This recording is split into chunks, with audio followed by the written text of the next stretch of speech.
Well, welcome back, everyone. It was an incredible day in markets today with the S&P 500 coming down, nose to the ground, through the FOMC, and then after hours getting a big pump up with Microsoft and Meta, giving us an over delivery in earnings. The S&P E-minis came down into a low of 63, 66, and ended up pushing up towards a high and a close in the area of 64.25. Let's take a zoomed in view of the S&P 500.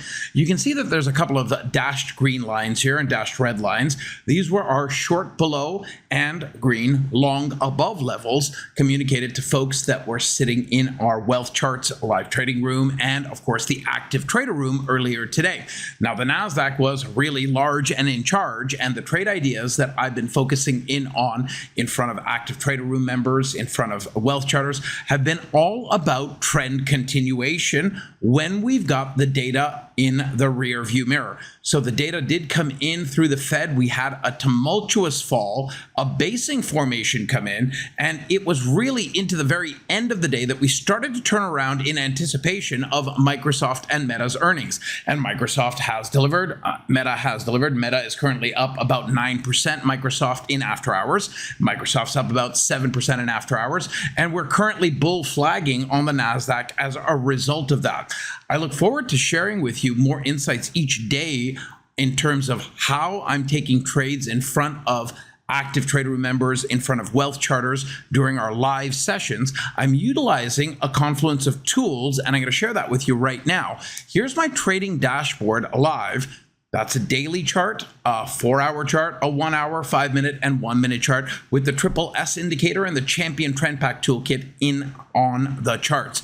Now, I use them together to help me identify when a turn is actually stable and then look for a continuation signal for entries on long side and, of course, on short side trades. It was an incredible trading day today. Lots of trading fodder still ahead in this market week. We've got Apple and Amazon after the bell tomorrow. We've got the core PCE price index data first thing tomorrow morning. And on Friday, of course, we get the official non-farm payrolls data from the Bureau of Labor and Statistics.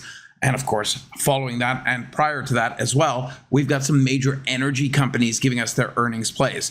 An incredible range on the day, lots of trading fodder. This is an extraordinarily exciting market. We're having tools to give you a higher probability to enter and lower the risk on decisions makes all the difference in the world. And I'll be introducing you to lots of the ideas and the ways that I look at taking trades using a variety of tools. On the screen right now, what you've got is the triple S indicator, and we have this amazing cross right there at 3:55 p.m. Eastern Time, getting above the MSR channel and pushing right up for a move that took us from 6,400 all the way up into the 6430s. An amazing move in the after hours. Looking forward to sharing more with you. I hope that you enjoyed this video. We've got a market that's live, active, fluid, and lots of trading fodder in front of us. Having the right tools, following the right rules can make all the difference in these types of markets. Have an incredible rest of your day. Thank you for watching, and I look forward to sharing more insights with you in the next video. Bye for now.